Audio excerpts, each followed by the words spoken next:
জান্নাতের ছাবি আমার মা, মা গো। এখন জান্নাতের ছাবি আমার মা, মা গো।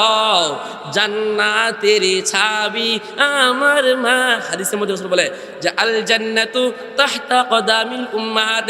নবীজি বলেন মায়ের পায়ের নিচে হলো তোমাদের জান্নাত। সুবহানাল্লাহ। জান্নাতের ছাবি আমার মা, মা গো। জান্নাতের ছাবি আমার মা। বলেন আল্লাহু আকবার।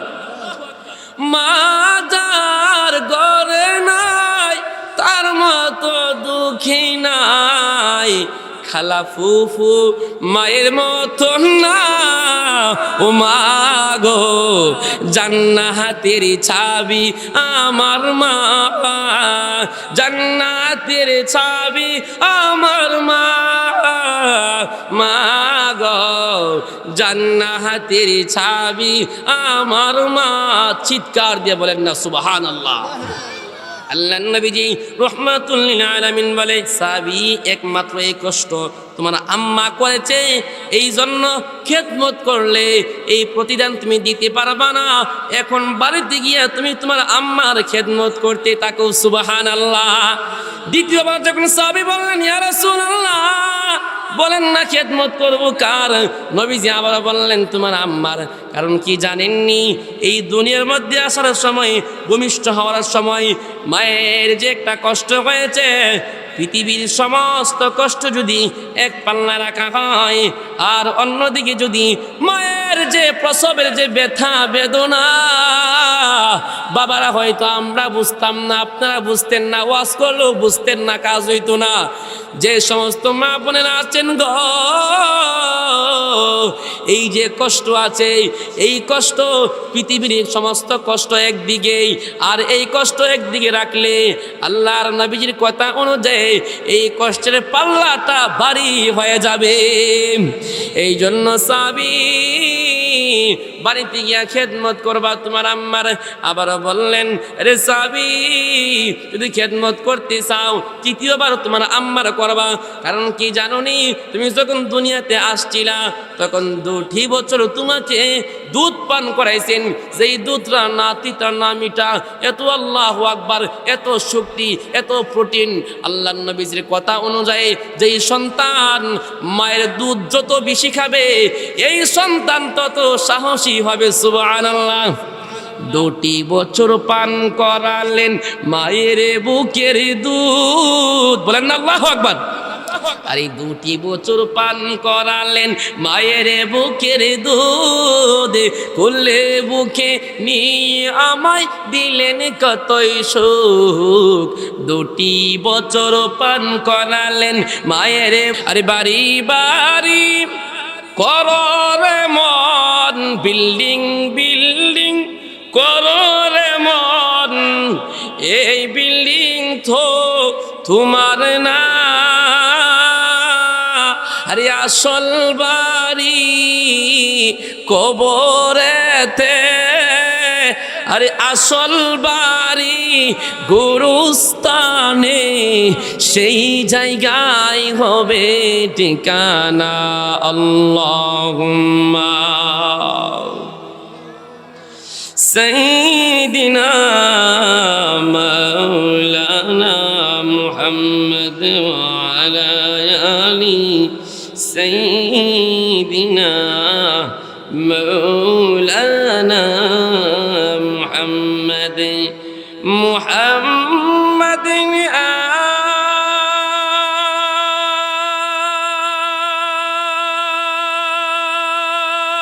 আকাল। বলেন আল্লাহু আকবার। আরে জবানটা কইলা উচ্চ আওয়াজে, মনটা বড় করিয়া, বুকটা বড় করে একবার কন্যা আল্লাহু আকবার। রে নবী নবী করে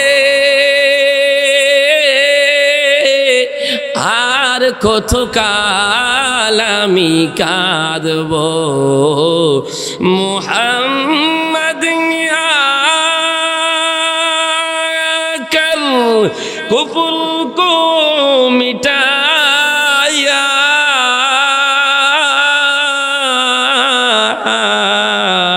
कुफुर को मिठा कर सदाकत बताया अल्लाहुम्मा माशाअल्लाह सैयदना मौलाना मुहम्मद व अला आली सैयदना मौलाना मुहम्मद। এখন আমরা সকলে মহব্বতে প্রাণ খুলে জবান খুলে রবের যে সবচাইতে উত্তম নাম রবের নাম জিকির ইনশাআল্লাহ করব। পড়ুন লা ইলাহা লা ইলাহা ইল্লাল্লাহ লা ইলাহা ইল্লাল্লাহ লা ইলাহা লা ইলাহা লা ইলাহা ইল্লাল্লাহ লা ইলাহা ইল্লাল্লাহ লা ইলাহা ইল্লাল্লাহ লা ইলাহা। এই কালিমার জন্য নবীজি শহীদ করিলেন দান মুবারক। আরে এই কালিমার জন্য নবীজি শহীদ করিলেন দান জান চলে যাই প্রাণ চলে যাই তবু জবানে একমাত্র উম্মতি পড়িলা ইলাহা লা ইলাহা। এই কালিমার জন্য হুসাইন শহীদ হইলেন কারবালায়। আরে জান চলে যায় প্রাণ চলে যায় তবু জবানে এই কালিমা পড়িলা ইলাহা লা ইলাহা ইল্লাল্লাহ লা ইলাহা ইল্লাল্লাহ লা ইলাহা। বহু দূরে মদিনা আমরা কেমনে যাব জানি না। বহু দূরে মদিনা আমরা কেমনে যাব জানি না। দয়ার আল্লাহ দয়া কর ফুরাও মনের বাসনা পড়িলা ইলাহা লা ইলাহা লা ইলাহা। আল্লাহ আল্লাহ আল্লাহ আল্লাহ আল্লাহ আল্লাহ আল্লাহ আল্লাহ আল্লাহ আল্লাহ। এ দুনিয়া মুসাফির খানা তোমরা জানো না। এই দুনিয়া বাবাজি স্মরণ করেন। এই দুনিয়া মুসাফির খানা তোমরা জানো না। কত মানুষ আইল গেল কেউ তো রইল না।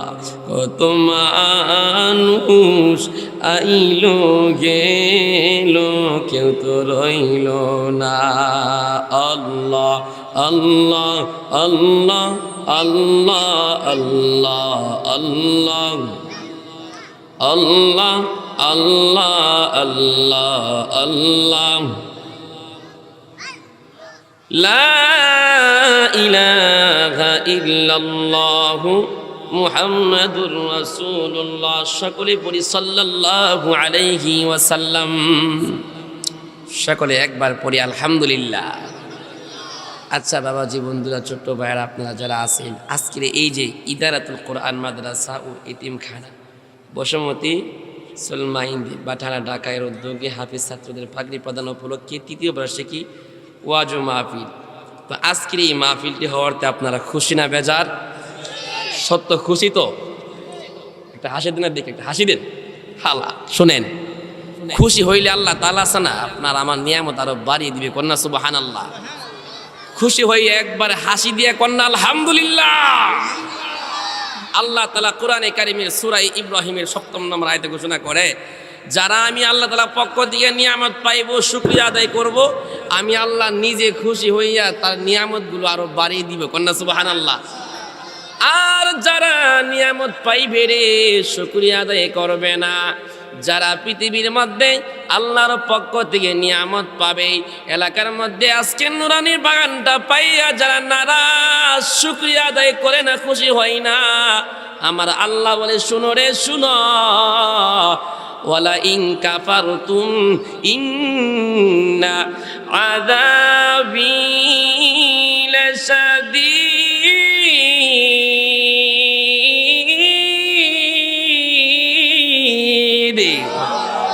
আমার আল্লাহ তাআলা বলেন, যারা নিয়ামতের শুকরিয়া আদায় করবে না, আমি আল্লাহ তাআলা রাগান্বিত হইয়া এই সমস্ত নিয়ামতগুলা ছিনিয়ে নিব এবং তাদের জন্য পরকালে শাস্তির ব্যবস্থা করিয়া দিব। জোরে বলি নাউজুবিল্লাহ।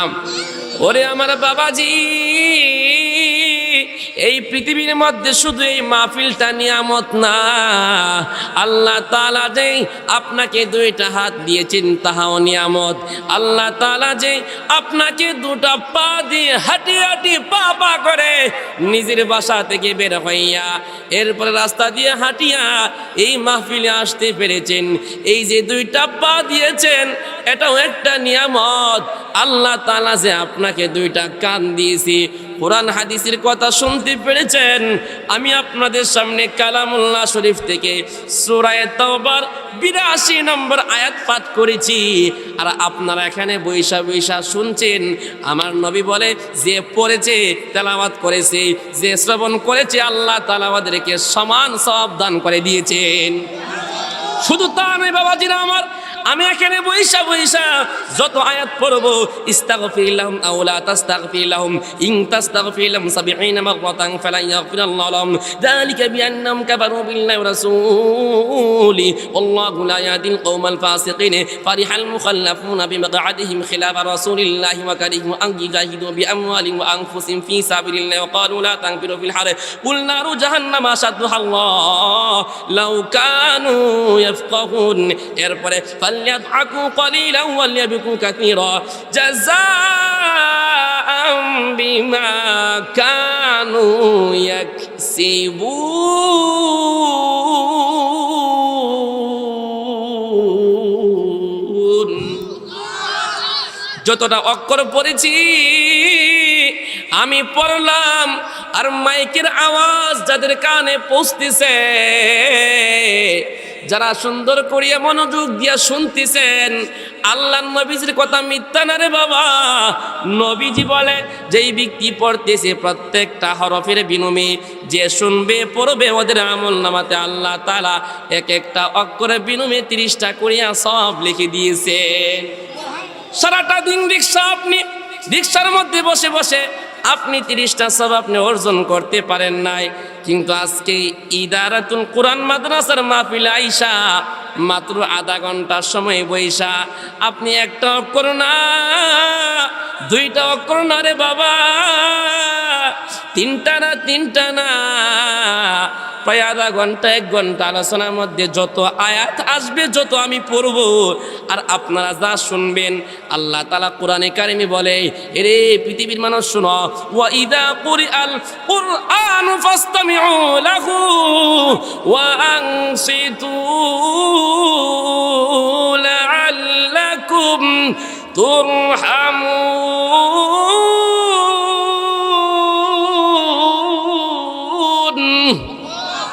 যখন তোমাদের সামনে কোরআন তেলাওয়াত করা হয় রে, তখন কোনো শব্দ করা যাবে না, মানে অন্য কোনো কথা বলা যাবে না, আওয়াজ করা যাবে না, মোবাইল টিপা যাবে না, অন্যদিকে তাকানো যাবে না। অর্থাৎ ফাস্তামিউ লাহু, তোমরা কোরআনে কারীম শুনবা যে কেমন শুনবা, মনের কান দিয়ে শ্রবণ করবা। বলেন না সুবহানাল্লাহ। রে আমার বাবাজি, জীবনে আমরা কত অন্যায় করেছি, অন্যায়ের দিকে তাকাইলে জাহান্নাম ছাড়া কিচ্ছু দেখি না। কথা কোন ঠিক কিনা? অন্যায়ের দিকে তাকাইলে জাহান্নাম ছাড়া, আগুন ছাড়া কিচ্ছু দেখি না, কিচ্ছু দেখি না। কিন্তু কিয়ামতের ময়দানে আল্লাহ, আমি আরিফুল ইসলাম জাবিরকে হাফিজ হওয়ার কারণে আল্লাহ মাফ করবে না। কি কারণে মাফ করবে জানেন? আল্লাহ ওসিলা বিচারবে, খোঁজ করবে রে, তালাশ করিয়া দেখবে এই আরিফের কোনো ভালো কাজ আসেনি, এর মধ্যে ছোট্ট ছোট্ট কিছু আমল আছে, যেই ছোট্ট আমলগুলা বাটারের মানুষ না দেখলেও আমার আল্লাহ বলে আমি দেখি। পৃথিবীর মানুষ, একটা মানুষ হজ করলে বলে হাজী সাহেব এই আমলটা দেখে, হাফেজ সাহেব হইলে হাফেজ সাহেবের আমলটা দেখে, আলেম হইলে মনে করে জান্নাতি। কিন্তু বাবা না না না, আপনাদের মধ্যে এমন ছোট্ট ছোট্ট কিছু আমল থাকতে পারে রে, যে আমলটা আল্লাহ তাআলা কিয়ামতের ময়দানে দেখা মাত্রই আল্লাহ ঘোষণা করবে, আর দেরি নয়, ওর নামটা তোমরা জান্নাতি খাতার মধ্যে লিখিয়া দাও। এই জন্য বাবাজিরা, ও মা বোনেরা, আপনারা শুনিয়ে রাখেন, আল্লাহ তাআলা কোরআনে কারিমে সূরা তাওবার ৮২ নম্বর আয়াতে আল্লাহ ঘোষণা করেন, فليضحكوا قليلا وليبكوا كثيرا جزاء بما كانوا يكسبون।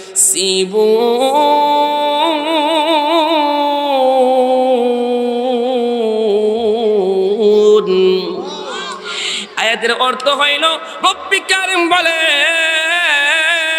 তারা যেন বেশি বেশি করিয়া কান্না করে, কম করিয়া হাসে। বলেন না সুবহানাল্লাহ। জমিনের মানুষ আজকে শুধু হাসে, আজকে মোবাইলের দিকে তাকাইলে হাসে, মানুষের দিকে তাকাইয়া হাসে, মানুষের কর্মের দিকে তাকাইয়া হাসে। অথচ আল্লাহ তাআলা বলে, বান্দারে তারা যেন বেশি করিয়া কান্না করে। কোরআনে কারিমে আল্লাহ তাআলা বেশি শব্দটা, মানে কাসিরা শব্দটা দুইটা জায়গাতে বলেছে। কেমন করিয়া জানেন? আল্লাহ তাআলা কোরআনে কারিমে পুরা সূরা ফাতিহা থেকে নাস পর্যন্ত আমরা যারা মুখস্থ করেছি, এমন আয়াত পাই নাই যে আয়াতের মধ্যে আল্লাহ বলেছে, বান্দারে বেশি করিয়া নামাজ পড়ো। কারণ নামাজ কিন্তু বেশি না, মাত্র 5 ওয়াক্ত। এরপরে বেশি করিয়া হজ করো, হজ কিন্তু বেশি না, ফরজ হলে মাত্র একবার। এরপরে রোজা কিন্তু বেশি না, মাত্র 1 মাস 29 দিন বা 30 দিনে। কিন্তু আল্লাহ তাআলা কান্না করার কথা আল্লাহ তাআলা বলতে গিয়া বান্দারে বলে, বান্দারে তোমরা বেশি বেশি করিয়া কান্না করো। সুবহানাল্লাহ। দ্বিতীয় নম্বর একটা আয়াতে আল্লাহ বলে বেশি করিয়া করো, ওইটা হলো ইয়া আইয়ুহাল্লাযীনা আমানু যিকুরুল্লাহা যিকরান কাসীরা। তোমরা জিকির মানে মাওলা পাকের স্মরণ সকাল সন্ধ্যা, ওয়াসাব্বিহুহু বুকরাতান ওয়া আসীলা। বান্দারে, এরে বান্দি, ও আল্লাহর গোলাম, এরে আমার বাবাজিরা, যুবক ভাইরা, ও ছোট্ট ছোট্ট মাসুম স্নেহাস্পদ বাচ্চারা, এরে আমার মা বোনেরা, আপনারা তো হযরতে ফাতেমা রাদিয়াল্লাহু তাআলা আনহার সঙ্গিনী হবেন রে। আপনাদের সম্পর্কে আল্লাহর রাসূল বলিয়া দিয়েছেন, ওয়া ফাতিমাতু সাইয়্যিদাতুন নিসাই আহলিল জান্নাহ। এরে ফাতেমা, এই ফাতেমা রাদিয়াল্লাহু আনহা হবেন জান্নাতের সমস্ত দুনিয়ার মহিলাদের সরদারনি। বলেন না সুবহানাল্লাহ। ও মা, আপনারা শুনেন, আল্লাহ তাআলা বলেন তোমরা বেশি বেশি করিয়া কান্না করো। কারণ কি জানেননি? কান্নার মধ্যে এত মজা যে সমস্ত বান্দারা কান্না করে না, ওদের স্বাস্থ্য ভালো থাকে না। বিজ্ঞানীদের পরামর্শ অনুযায়ী যেই বান্দা যত কান্না করবে, যত করিয়া কান্না করবে, ডাক্তাররা বলে ওই ব্যক্তির শরীর তত সুস্থ থাকবে। বলেন না সুবহানাল্লাহ। কিন্তু আপনারা মনে মনে ভাবতেছেন হুজুর এই কথা কি বলে, একটা উদাহরণ দিলে বুঝতে পারবেন। কেমন উদাহরণ? কান্না করলে আমরা মনে করি কেমন জানে শরীরটা দুর্বল হয়ে যায়, একটা উদাহরণ দিলে বুঝতে পারবেন। কোনো বাচ্চা যখন মায়ের গর্ভ থেকে ভূমিষ্ঠ হয়, এমন সময় যেই বাচ্চা কান্না করে না, আওয়াজ করে না, ডাক্তাররা বলে এই বাচ্চা দুর্বল, অসুস্থ, ঠিক কিনা বলেন? আরে যে বাচ্চা কান্না করে না, যে বাচ্চা দুনিয়াতে আইসা ঘুমায় থাকে, চিল্লানি দেয় না, চিল্লা পাল্লা করে না, আওয়াজ করে না, সাইড দেয় না, ধরাচড়া করে না, ডাক্তাররা বলে আপনার বাচ্চা তো অসুস্থ, আপনার বাচ্চাকে চিকিৎসা করতে হবে, ঠিক না বলেন? যে বাচ্চা কান্না করে বেশি বেশি করিয়া মা মা করে, এমন করিয়া ওই বাচ্চা সম্পর্কে ডাক্তাররা বলে আরে বাচ্চার মা বাবারা তোমরা শুনিয়ে রাখো, তোমাদের বাচ্চা সুস্থ। বলেন না সুবহানাল্লাহ। আমার আল্লাহ বলে বান্দা রে আমার বাঠারা বসুন্ধরার ঢাকার বাবাজি শুনিয়া রাখেন, যেই বান্দা যত বেশি কান্না করবে ওই বান্দার দিল তত সুস্থ থাকবে। আপনারা ভাবতে পারেন মনে হয় কান্না করলে শুধু শরীর মনে হয় সুস্থ থাকবে, শুধু শরীর না বরং জান কান্না যত আপনি করবেন, আল্লাহ তাআলা কোরআনে কারিমে বলেন ইয়া আইয়ুহাল্লাযীনা আমানু যকুরুল্লাহা কাসীরা যিকরান কাসীরান ওয়াসাব্বিহুহু বুকরাতাও ওয়া আসীলা।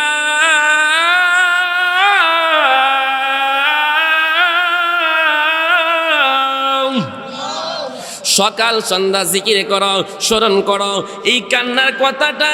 আর অন্যদিকে এই জিকিরের কথাটা কোরআনে কারিমে আল্লাহ তাআলা কাসীরা বলিয়া বলছেন। কারণ কি জানেন, এই কান্না করেছে পৃথিবীর মানুষ যারা দুনিয়ার জন্য কান্না করে, এই দুনিয়া ওদের আপন হবে না। যেমন করিয়া মা বোনেরা আপনারা যারা আছেন মাইকের আওয়াজ শুনতে পাচ্ছেন, অন্য দিক দিয়া জুমলাই মুতাআরিজা হিসাবে আপনাদের একটা ওয়াজ করে ফেলি। আল্লাহ নবীজির মেয়ের নাম হলো, এক মেয়ের নাম হলো ফাতেমা। নাম কি? যার সম্পর্কে নবীজি বলেন ফাতেমা রে, এরে ফাতেমা তুমি তো সমস্ত মহিলাদের, পুরা দুনিয়ার সমস্ত মহিলাদের জান্নাতের সন্তানী হইবা। তুমি শুনিয়া রাখো রে, আল্লাহর নবীজি যখন দুনিয়া থেকে বিদায় হয়ে গেছেন এর 6 মাস পরে ফাতেমা রাদিয়াল্লাহু তাআলা আনহা, রমজান মাস, এমন সময় তিনি যে ইন্তিকালটা হয়েছেন, যেই দিন ইন্তিকাল হবে রে ফাতেমা তু জোহরা রাদিয়াল্লাহু আনহা, রমজান মাস রাতের বেলা ঘুমাইয়া যখন সেহরির সময় হয়েছে, হযরতে আলী রাদিয়াল্লাহু তাআলা আনহু স্বামীর সঙ্গে ঘুম থেকে জাগ্রত হয়েছে। ঘুম থেকে জাগ্রত হইয়া এবার হযরতে আলীকে নিয়ে সেহরি খেয়েছে। এবার যখন ফজর আযান হয়ে গেল, হযরতে আলী রমজান মাসে ফজর নামাজে চলে গেলেন, নামাজে গেলেন। অন্যদিকে হযরতে ফাতেমা রাদিয়াল্লাহু আনহা নামাজে দাঁড়াইয়া গেলেন। আল্লাহু আকবার, সুবহানাকা আল্লাহুম্মা পড়িয়া, আউযু বিল্লাহি বিসমিল্লাহ পড়িয়া, আলহামদুলিল্লাহি রাব্বিল আলামিন আর রহমানির রহিম মালিকি ইয়াউমিদ্দিন ইয়্যাকা না'বুদু ওয়া ইয়্যাকা নাস্তাঈন ইহদিনাস সিরাতাল মুস্তাকিম সিরাতাল লাযীনা আন'আমতা আলাইহিম গায়রিল মাগদুবি আলাইহিম ওয়ালাদ-দাল্লিন।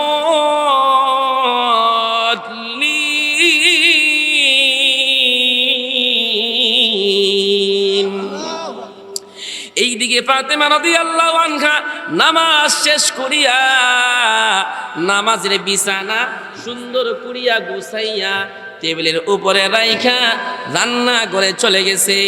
আর অন্যদিকে আলী রাদিয়াল্লাহু তাআলা আনহু মসজিদ থেকে আয়েশা দেখে রে ফাতেমা রাদিয়াল্লাহু আনহা নামাজের স্থানে নাই।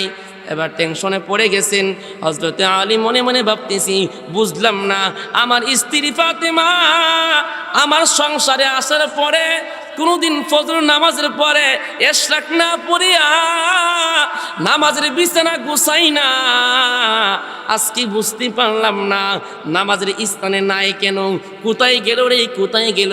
ডানে তাকায়, বামে তাকায়, দেখেন না না না, ফাতেমা রাদিয়াল্লাহু তাআলা আনহা দেখা যায় না। সামান্য পরে গিয়া দেখেন রান্নাঘরের মধ্যে এতগুলা কাজ, আল্লাহু আকবার, এতগুলা কাজ। একটা ডেক্সির মধ্যে একটা সুন্দর করিয়া অনেকগুলা পানি রেখেছে, পানিগুলা ফুটাইয়া গরম করিয়া হযরতে হাসান হুসাইন রাদিয়াল্লাহু তাআলা আনহুমা, যারা হবে আপনার আমার জান্নাতের সরদার কন্যা, সুবহানাল্লাহ, এই দুইজন সন্তানের কাপড়গুলা, সব কাপড়গুলা গরম পানির মধ্যে ঢেলে দিয়েছে, দৌত করবে। অন্য একটা ডেক্সির মধ্যে কিছু আটাগুলা পিছাইয়া রেখে দিয়েছে। এই দৃশ্য দেখে মাত্রই হযরতে আলী রাদিয়াল্লাহু তাআলা আনহু বলে, ফাতেমা রে, কি হয়েছে তোমার? বুঝলাম না, বুঝলাম না। আজ তো একদিন না, 2 দিন না, আমার সংসারে তুমি এসেছো। কোনোদিন তোমাকে ফজর পরে নামাজের বিছানা উঠাইয়া অন্য জায়গাতে কাজ করতে তোমাকে আমি দেখি নাই। আজকে তোমার কি হয়েছে? এই কথা বলতে না বলতে ফাতেমা রাদিয়াল্লাহু আনহা স্বামীর দিকে তাকাইয়া জর জর করিয়া কান্না আরম্ভ করলেন। স্বামী বুঝতে পারে নাই কি জন্যে কান্না করে, কি জন্যে কান্না করে। এবার ফাতেমা বলে, স্বামী গো, আপনি কথাটা কাহারু কাছে বলবেন না, বলেন না আল্লাহু আকবার। স্বামী দেখেছো আজকে আলীর সঙ্গে আর দিনভর রোজা রাখিয়া ইফতার করবা জান্নাতে তোমার বাবার সঙ্গে, বলেন না সুবহানাল্লাহ। দেখেন দেখেন এখন কি একটা ইঙ্গিত দিয়া গেল যে ফাতেমা রাদিয়াল্লাহু তাআলা আনহাকে বাবা খাবের মধ্যে, মানে স্বপ্নের মধ্যে বুঝলা গেছে, বাবা রে আজকে তুমি সেহরি খাইবা তোমার স্বামীর সঙ্গে আর ইফতার করবা জান্নাতের দস্তরখানে আমার সঙ্গে, বলেন না সুবহানাল্লাহ। এই কথা শোনা মাত্রই তিনি তো স্বপ্নের কথা, তিনার স্বপ্ন হলো সত্য স্বপ্ন।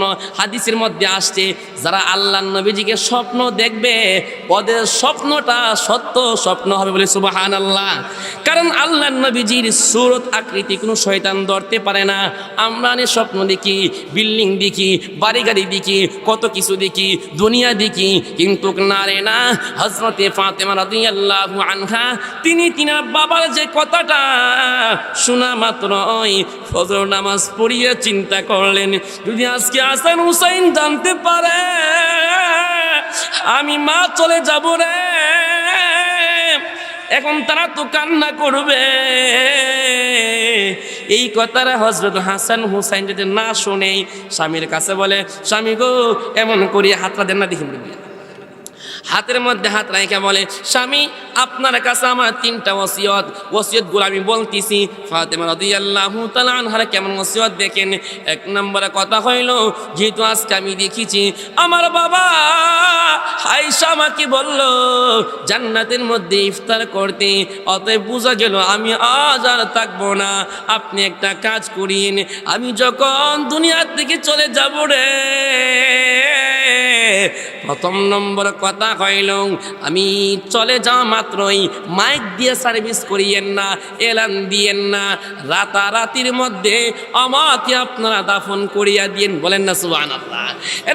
রাতারাতির মধ্যে আমাকে দাফন করিয়া দিয়েন।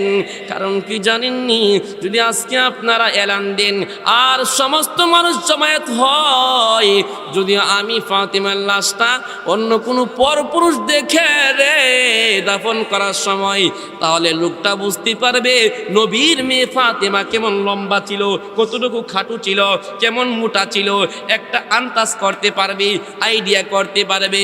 এই জন্য স্বামী গো, আরে পানের স্বামী, আপনার কাছে ওসিয়ত, আমি মারা করে দেরি করবেন না, মারা যাওয়ার পরই আপনি আমাকে দাফন করিয়া দিবেন। অন্যদিকে এই কথা বলতে না বলতে দৌড়াইয়া হযরতে হাসান হুসাইন রাদিয়াল্লাহু তাআলা আনহুমা 2টা বাচ্চা দৌড়াইয়া এসে বলে, আব্বা আব্বা গো, আম্মু, আম্মু গো, ও আম্মু তোমরা কি বলতেছো? এমন সময় ফাতেমা রাদিয়াল্লাহু আনহা বলে, হাসান রে, হাসান হুসাইন, তোমরা তোমাদের নানাজি তোমাদেরকে ডাকতেছে, তোমরা যাও গিয়া কথা বলো। কারণ কি জানেননি, নবীজি যখন দূরের মধ্যে ছিলেন তখন ফাতেমা রাদিয়াল্লাহু আনহা যখন দেখতেন হাসান হুসাইন দুষ্টামি করতেছে বা বিভিন্ন দিক দিয়ে মগ্ন আছে, তখন কাজের ডিস্টার্ব হইবে মনে করিয়া বলতো, যাও নানা ডাকতেছে, তোমার নানা তোমার জন্য মজা নিয়ে আনছে, যাও গিয়া নানার সঙ্গে সাক্ষাৎ করো। এই কথা বলতে না বলতে দুজন লাফাইতে নবীজির রওজার সামনে যায়, গিয়া বলে, ইয়া জাদ্দি, ও আমার নানা জান, আপনি নাকি আমাদেরকে ডাকছেন।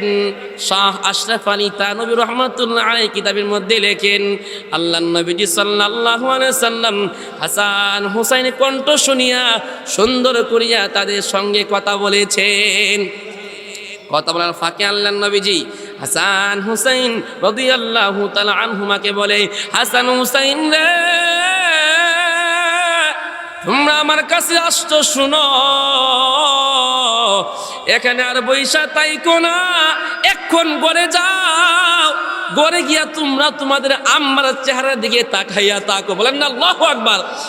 আজ থেকে আর তোদের আম্মারে দেখবে না রে, হয়তো আগামীকাল থেকে তোমরা তোমাদের আম্মারে আর দেখতে পাইবে না। এখন যাও গিয়া মায়ের চেহারার সামনে তাকাইয়া তাকো, কারণ সামনে থেকে তোমরা তোমাদের মা ফাতেমাকে দেখতে পাবে না। এই কথা শোনা মাত্রই হাসান হুসাইন রাদিয়াল্লাহু আনহুমা দুইজন রওজা শরীফ থেকে দৌড়াইয়া মায়ের কাছে যায়, গিয়া বলে, আম্মা, আম্মা গো, কি শুনলাম, নানাজি আমাদেরকে ডেকেছি ভালো কথা, কিন্তু নানাজি আজকে কি একটা খবর দিল। এবার ফাতেমা তো ভালো করিয়া জানে, ফাতেমা কান্না করে রে, কান্না করে দুইটা সন্তানকে কাছে নিয়ে জড়াইয়া ধরে আর বলে, আরে আমার সন্তান শুনো রে, তোমাদের দায়িত্ব তোমাদের আব্বার কাছে আমি দিয়া দিচ্ছি। এবার ফাতেমা স্বামীর হাতের মধ্যে আবার দরিয়া বলে, স্বামী গো, এই দুইটা বাচ্চাকে আমি রেখে দিয়ে যাচ্ছি, আপনার কাছে আমার একটা ওসিয়ত হইল, আমি মারা গেলে আপনি ওদেরকে ফেলে দিয়েন না। বলেন না সুবহানাল্লাহ। কেমন মা রে, কেমন মা, সন্তানের কথা চিন্তা করতেছে, অন্যদিকে যাতে করে সন্তান 1 সপ্তাহ 2 সপ্তাহ কষ্ট না করতে হয় মৃত্যুর পরে, এই জন্য প্রায় 1 সপ্তাহের খাবার আটাগুলা পিছাইয়া দিয়া যাচ্ছে। অন্যদিকে দেখবেন মানুষ যখন সুন্দর কাপড় পরিধান করে তখন তার মনটা খুশি থাকে, ঠিক কিনা বলেন? মন খুশি থাকে। হাসান হুসাইন রাদিয়াল্লাহু তাআলা আনহুমার কাপড়গুলা ময়লা হয়ে গেছে, এইদিকে ফাতেমা গরম পানি দিয়া দৌত করিয়া দিয়া যাচ্ছেন, যাতে করে আমি মারা গেলে আমার সন্তানের কাপড়গুলা কেউ দৌত করবে। কারণ কি জানেননি, এইদিকে তো আলী তো সঙ্গে সঙ্গে হয়তো বিবাহ অন্য কোনো মহিলাকে নাও করতে পারে, কিন্তু 3 নম্বর ওসিয়ত হযরতে আলী রাদিয়াল্লাহু তাআলা আনহুর হাত ধরিয়া বলে, স্বামী গো, আমি যখন মারা যাব আপনি আমার অপেক্ষায় বৈশা থাকেন না, বরং আপনি আরেকটা বিবাহ করিয়া নিয়েন। বলেন না সুবহানাল্লাহ। দেখেন কেমন স্ত্রী তার স্বামীকে ওসিয়ত করে বলে, স্বামী গো, ওরে স্বামী, আপনি আরেকটা বিবাহ করিয়া নিন। আর আরেকটা কথা হইল, আপনার সংসারে আসার পরে আমার অনেকগুলা অন্যায় হয়েছে, আপনাকে হয়তো আমি ভালো করিয়া খেদমত করতে পারি নাই, এই জন্য আপনি আমারে মাফ করিয়া দিয়েন। এই কথা শুনিয়া হযরতে আলী কান্না করে, চোখের পানি পালাইয়া বলে, ফাতেমা রে, আমি তো তোমার উপযুক্ত ছিলাম না, আমার নবী কলিজার টুকরা নবী আমাকে মায়া করিয়া তোমাকে আমার কাছে বিবাহ দিয়েছে। ফাতেমা, তুমি এই কথা কেন বলতেছো? শুনো রে, শুনো, ফাতেমা, তুমি হলা জান্নাতের সরদারনি, আমি তো কিচ্ছু না, আমি তো কিচ্ছু না। তুমি আমার ঘরে আসার পরে তোমাকে 3 বেলা খাবার আমি দিতে পারি নাই, ভালো একটা বিছানা, ভালো একটা বালিশ দিতে পারি নাই। এরে ফাতিমা, তুমি অনেক কষ্ট করেছো, তুমি আমারে মাফ করিয়া দিও। বলেন না সুবহানাল্লাহ। কেমন দেখেন স্বামী স্ত্রী মুহাব্বত, আর আমাদের সমাজের স্বামী স্ত্রী কেমন মুহাব্বত। আল্লাহু আকবার। তাদের মুহাব্বতের দিকে তাকাইলে বোঝা যায় স্বামী স্ত্রী যে মুহাব্বতরা একমাত্র আল্লাহ প্রদত্ত দান। কথা কোন ঠিক কিনা? স্বামী এই কথা শোনা মাত্রই কান্না করে আর বলে, ফাতেমা, ফাতেমা রে, তুমি শোনো, তুমি শোনো, তুমি যে আমাকে একটা আবদার লিখেছো আমি বিবাহ করতাম, শোনো না, না না, জীবন যাবে, মৃত্যু আসবে, আমি কিয়ামতের ময়দানে অন্য কোনো মহিলার স্বামী হিসাবে দাঁড়াইব না রে। আমি কিয়ামতের ময়দানে যেদিন মানুষ 1 2 জন না, আপনাদের মতো মাত্র প্যান্ডেলটা পড়েছেন এমন না, এমন না, বরং পুরা দুনিয়ার সমস্ত মানুষ যারা বর্তমানে আছে, যারা ছিল এবং যারা থাকবে আগামী দিনে, সমস্ত মানুষগুলা, সমস্ত নবীগণ, সমস্ত সুহাদাগণ, সমস্ত সাহাবায়ে কেরামগণ, সমস্ত উলি কুতুব গাউস আবদাল পীর মাশায়েখ আলেম ওলামা মুরব্বি মুসল্লি যুবক মুফতি মুরব্বি মুয়াজ্জিন ইমাম মুসল্লি মা বোন ছোট বড় যত কিছু আছে রে, কিয়ামতের ময়দানে সমস্ত মানুষগুলা ঘুরবে ঘুরবে। আর আমি আলী কিয়ামতের ময়দানে সমস্ত মহিলাদের সরদারনি ওই ফাতেমার স্বামী হিসাবে কিয়ামতের ময়দানে আমি দাঁড়াইয়া বলবো, আমি হলাম জান্নাতের সরদারনি ফাতেমার স্বামী। বলেন না সুবহানাল্লাহ। কেমন স্বামী দেখেন, যার কোনো দ্বিতীয় বিবাহ না করিয়া এবার সন্তানদেরকে কাছে নিয়ে বলে, আব্বা, আব্বা রে, হাসান হুসাইন তোমরা সুন্দর করে আমার কাছে থাকবা, আমার কাছে থাকবা। তোমার আম্মা যদিও চলে যায়, অন্যদিকে হাসান হুসাইন রাদিয়াল্লাহু আনহুমা 2টা ছেলে এমন করিয়া কান্না আরম্ভ করেছে। কেমন করিয়া কান্না আরম্ভ করেছে দেখবেন, সমাজের মধ্যে কোনো সময় যখন কোনো ছোট্ট বাচ্চার মা যখন মারা যায়, যে বাচ্চাটা বুঝে যে আমার আম্মা মারা গেছে, আম্মা মারা গেছে, এই বাচ্চাটা কার দিকে যাবে রে, কার কাছে যাবে? চাচার দিকে তাকায়, শান্তি পাই না রে। দাদার দিকে তাকায়, শান্তি পাই না। এমন একটা দৃশ্য আমাদের ব্রাহ্মণবাড়িয়াতে আমি দেখলাম। বাদুগরে একটা এলাকা আছে, জোহরের নামাজ পড়তে গেলাম, জোহর নামাজ পড়িয়া সারলাম যখন, ইমাম সাহেব হুজুর দাঁড়াইয়া বলল, এরে মুসল্লিয়ানি কেরাম, বাকি নামাজের পরে জানাজা আছে। কি আছে? জানাজা আছে। আমি মনে মনে ভাবলাম, যেহেতু এসে যে আজকে জানাজাটা করিয়া যায়, কারণ নবীজি হাদিসের মধ্যে বলেছেন, হাক্কুল মুসলিমি আলাল মুসলিমি খামসুন, রদ্দুস সালাম ওয়া ইয়াদাতুল মারিজ ওয়া ইত্তিবাউল জানাজা। অর্থাৎ মুসলমান মারা গেলে অন্য মুসলমান তার জানাজা করা, এটা হলো মুসলমানের হক। কার হক? মুসলমানের হক। এই চিন্তা করিয়া জানাজার মধ্যে গেলাম, গিয়ে দেখলাম হাজার হাজার মানুষ দাঁড়াইয়া আছে, আমি সামনে ছিলাম। মনে মনে ভাবলাম, লাশটা কার? একটা নজর দেই এখানে, সামান্য পরে শুনতে পাই, না না না, এইটা কোনো পুরুষ মানুষের লাশ না রে, এইটা হলো একজন নারী, একজন মহিলার লাশ। এই কথা বলতে না বলতে রে, ছোট্ট একটা বাচ্চা আইসা এই লাশের গলার মধ্যে জড়াইয়া ধরে বলে, আম্মা, আমি বাড়িতে ছিলাম না গো, আমি ঢাকা ছিলাম, আপনাদের ঢাকায় ছিল। বাড়িতে গিয়া বলে, আম্মা, যে করে এখন তুমি নাই। বলেন আল্লাহু আকবার। ও মা, আর যাবো না, আর যাবো না ওই ঘরে গো। ও আম্মা, বলে যাও, একটা কথা বলে যাও, এখন থেকে আমি 2টা মেয়ে বাচ্চা দেখলাম, শরমের লজ্জায় মানুষের সামনে আসতে পারতেছে না, গাছের কিনারায় গড়াগড়ি করে আর বলে, আম্মা তুমি যাইও না, তুমি যাইও না। আর বলে, এলাকার মানুষ বলে তোমরা এখান থেকে যাও, তোদের মা আর কোনোদিন ফিরে আসবে না। ছেলেটা লাশের গলার মধ্যে জড়াইয়া ধরে বলে, আম্মা বলো না এখন থেকে কারে আম্মা বলিয়া ডাকবো? ও মা, শুধু আমাদেরকে, আমরা 2-3টা ভাই বোন, আমাদেরকে বইলা যাও এখন কারে গিয়ে আম্মা ডাকতাম, কারে গিয়ে আম্মা ডাকলে ও মা তোমাকে ডাক দেওয়ার যে সাত পাইব। মাগো তুমি বলে যাও, তুমি বলে গেলে আমাদের একটা শান্তি লাগবে। বলুন তো দেখি বাবারা, এই মা কি কোনোদিন বলতে পারবে? আর তো বলতে পারবে না। কিন্তু সন্তানরা বলে, আম্মা আম্মা বলে যাও না, এখন কারে আম্মা বলিয়া ডাকতাম। এখন তো কোনো একটা বেলা খাবার না খাইলে কেউ বলতো না খাইছত নি, কেউ বলবে না কোথায় ছিলে রে, কোথায় তোমরা পড়লে, কি পড়তেছো, কেউ বলবে না। এ মা কিচ্ছু বলে না। এলাকার মানুষ তাদেরকে সুন্দর করিয়া বুঝাইয়া সমঝি তাদেরকে বলল, বাবারে এখন বাড়িতে যা, তোদের মার কোনো দিন ফিরে আসবে না।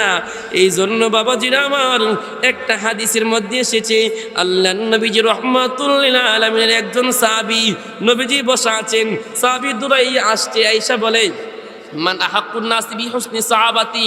নবীজি আয়েশা বলতেছে, নবী গো, মান আহাক্কুন নাসি বিহুসনি সাহাবাতি, আমার তো আব্বা আম্মা আছে, ভাই বোন আছে, আমার দাদা দাদু নানা নানু খালু খালাম্মা ভাই বারাদর অনেকে আছে, একবারে পুরা পাড়া প্রতিবেশী আছে, আমার বংশের মানুষ আছে।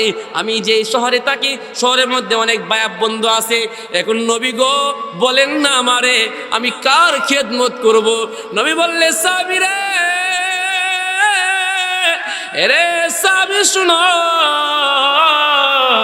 যদি খেদমত করতে চাও, গিয়া এই মুহূর্তে তুমি তোমার আম্মার খেদমত করো।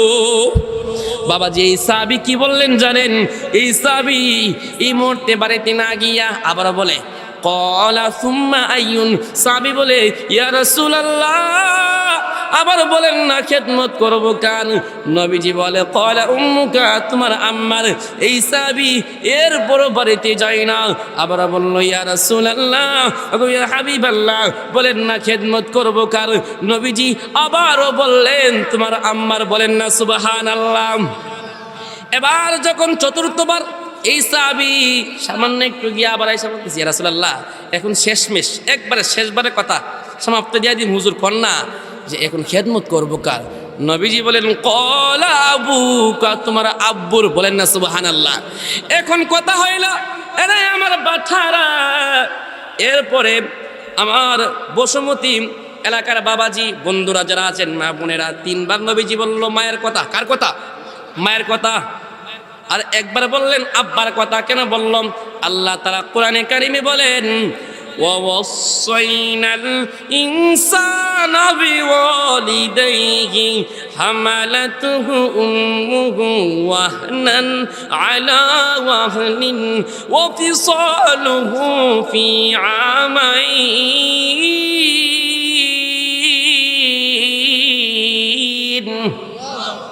কেন বললেন জানেননি? এই মা, পৃথিবীর মধ্যে এমন কোনো মানুষ নাই, এখানে মধ্যে এমন কোনো মানুষ নাই যে দাঁড়ায় বলবো, হুজুর আমি আব্বা আম্মা ছাড়া দুনিয়াতে আইছি। এমন কেউ আছে?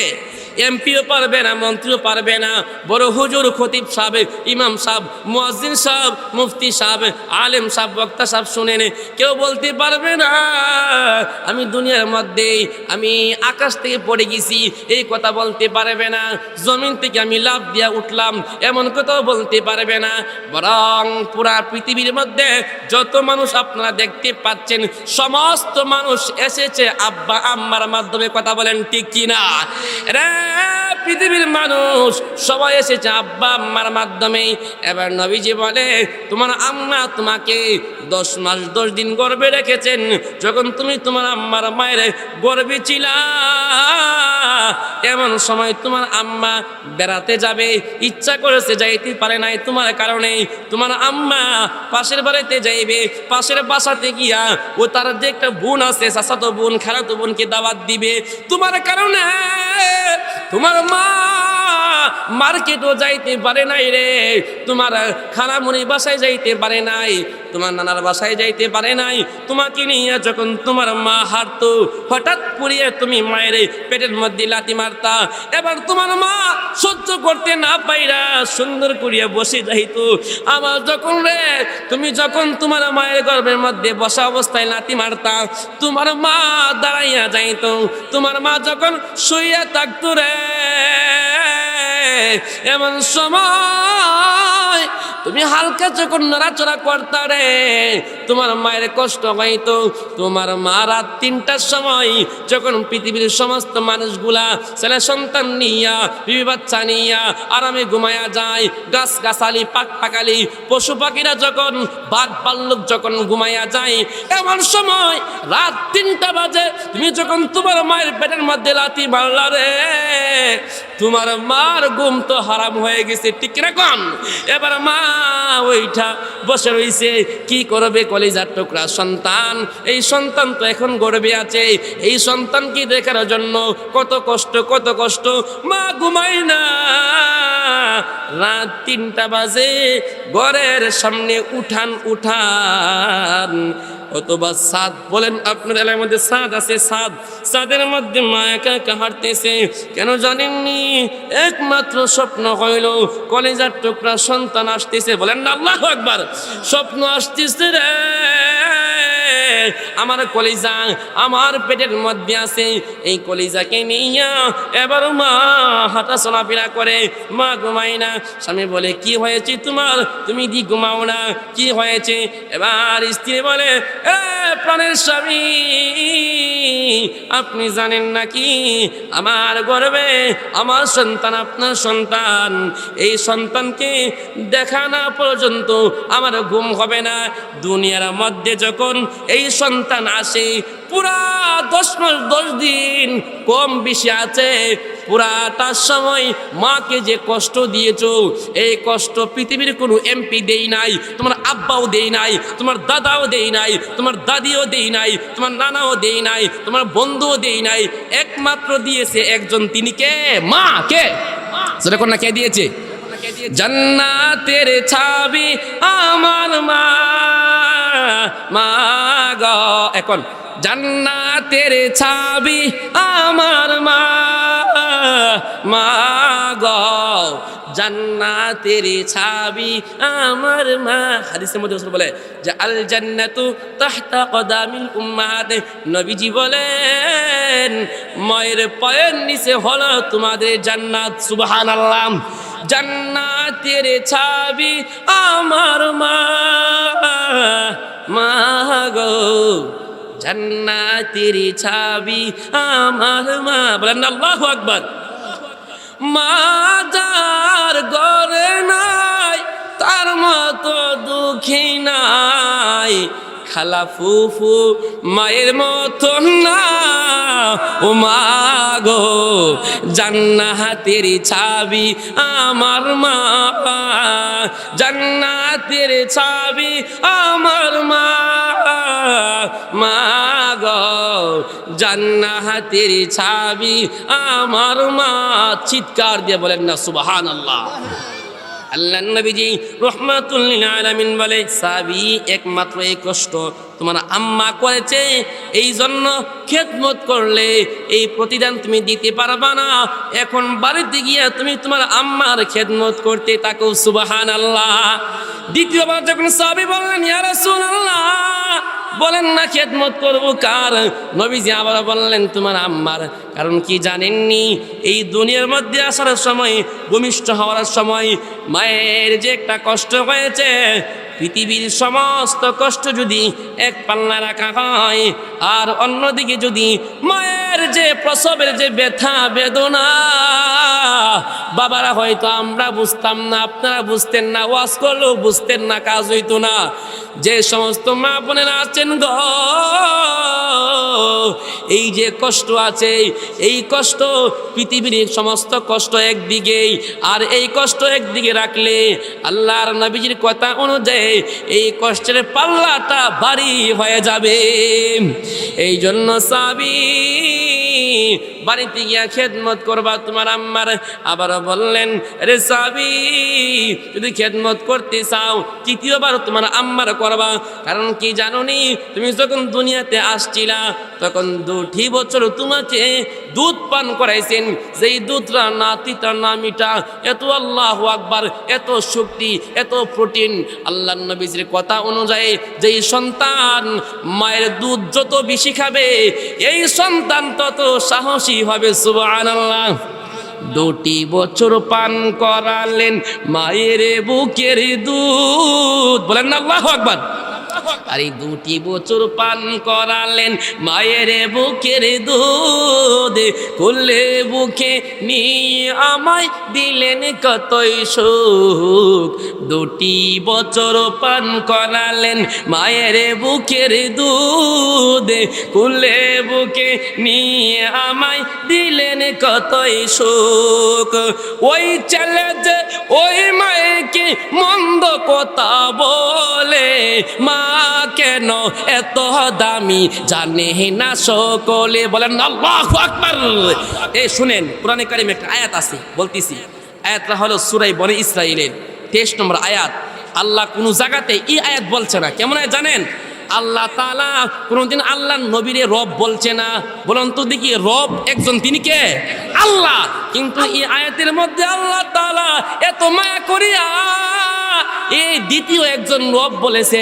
আল্লাহ তাআলা কোনদিন কোরআনে কারিমে নবীরে রব বলছে না, আল্লাহ বলছে না, নবীকে রব বলে নাই, সাহাবীরে রব বলে নাই, আল্লাহর ওলিরে রব বলে নাই। কিন্তু আল্লাহ তাআলা কোরআনে কারিমে সূরা বনী ইসরাঈলের মধ্যে আল্লাহ ঘোষণা করে, নবী গো আপনি বলিয়া দেন, ওয়া কুর রাব্বির হামহুমা কামা রাব্বায়ানি সাগীরা। অর্থ হইল কুল মানে কুল, নবী গো আপনি বলুন ইরহামহুমা, উভয়জনের প্রতি আপনি রহম করেন। উভয়জন কারা? আম্মা এবং আব্বা, এই 2 জনের প্রতি আপনি রহম করেন। কারণ ওরা ছোট্টবেলা আমাদের প্রতি প্রতিপালন করেছে, রব্বুন হিসাবে ছিল, ছোট্টবেলা আমাদেরকে লালন পালন করিয়া বড় করেছে। এই জন্য আল্লাহ তাআলা স্বয়ং কোরআনে কারিমে রব্বুন ছোট্ট একটা রব বইলা আব্বা আম্মাকে সম্বোধন করিয়া বলে, নবী গো আপনি বলিয়া দেন এই পৃথিবীর মধ্যে যত মানুষ আছে আব্বা আম্মার জন্য, আব্বা আম্মা দুনিয়াতে থাকলে, এলাকাতে থাকলে, না থাকলেও, আপনি বিদেশে থাকলে, প্রবাসী থাকলেও, আব্বা আম্মা কবরে থাকলেও এই দোয়াটা পড়া, নামাজের পরে, নামাজের আগে, মাহফিলে আইসা, মাদ্রাসায় গিয়া দোয়াটা সকলে আব্বা আম্মার জন্য পড়েন। রব্বিল হামহুমা না কামা রব্বায়ানি সাগীরা, রব্বিল হামহুমা কামা রব্বায়ানি সাগীরা। আব্বা আম্মা যাদের আছে কবরে, আব্বা আম্মা যাদের শুইছে মাবুদ খবরে,